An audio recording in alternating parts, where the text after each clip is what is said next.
This is VOA News. Via remote, I'm Marissa Melton. A Russian airstrike hit a maternity hospital in Ukraine. At least 17 people were hurt. AP's Ed Donahue has more. The ground shook more than a mile away from the hospital in Mariupol. Much of the front of the building was blown out. The local police chief says Russian invaders committed a grave crime. It is a war crime without any justification. Ukrainian President Volodymyr Zelensky called the strike an atrocity. We are speaking about closing the sky. Zelensky is again calling for a no-fly zone over Ukraine. The U.S. and NATO have said no. If you are united against the Nazism and this terror, you have to close. NATO says a no-fly zone could escalate and expand the war. I'm Ed Donahue.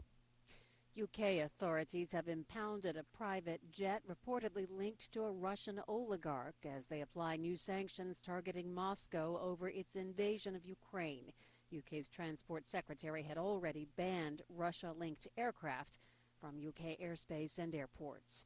The New York Times on Tuesday announced its editorial staff was pulling out of Russia over Moscow's punitive new media law, following other outlets that have withdrawn over safety concerns. Russia and authorities have blocked several independent media outlets.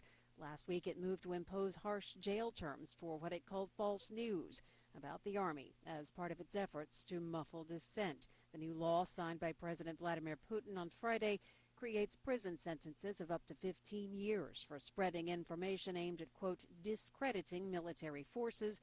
It also punishes any call to sanction Moscow. From Washington, you're listening to VOA News.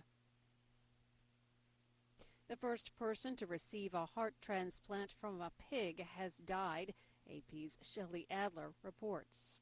Doctors at the University of Maryland Medical Center announced the death of 57-year-old David Bennett 2 months after the groundbreaking experiment. Transplant surgeon Dr. Robert Montgomery. I remain extremely optimistic. I think it's an incredible feat that he was, kept alive for 2 months and was able to enjoy his family. Prior attempts at such transplants have failed, largely because patients' bodies rapidly rejected the animal organ. This time, the Maryland surgeons used a heart from a gene-edited pig. This has not in any way, dampened my enthusiasm about xenotransplantation and the fact that it's close at hand. I'm Shelley Adler.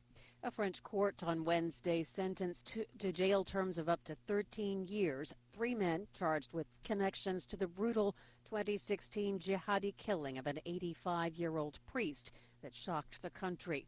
Father Jacques Hamel was found with his throat slit at the foot of the altar on July 2016, at his small church in a working-class suburb of Rouen in northwest France.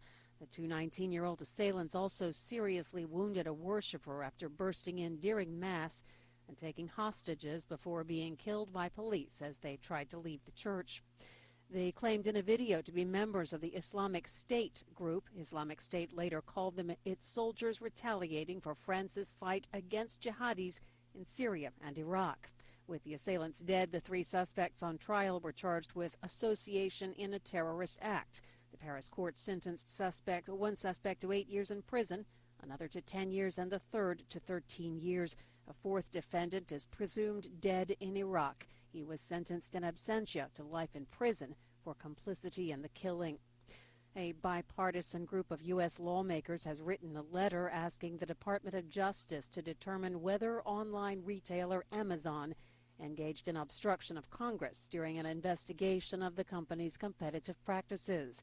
The letter said the company had engaged in a pattern and practice of misleading conduct that suggested it had sought to influence or obstruct an investigation into how it operates. The House Judiciary Committee conducted a 16-month probe into how Amazon, Apple, Google, and Facebook operated.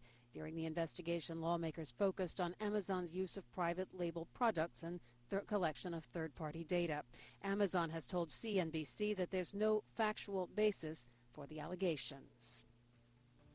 Via remote, I'm Marissa Melton, VOA News.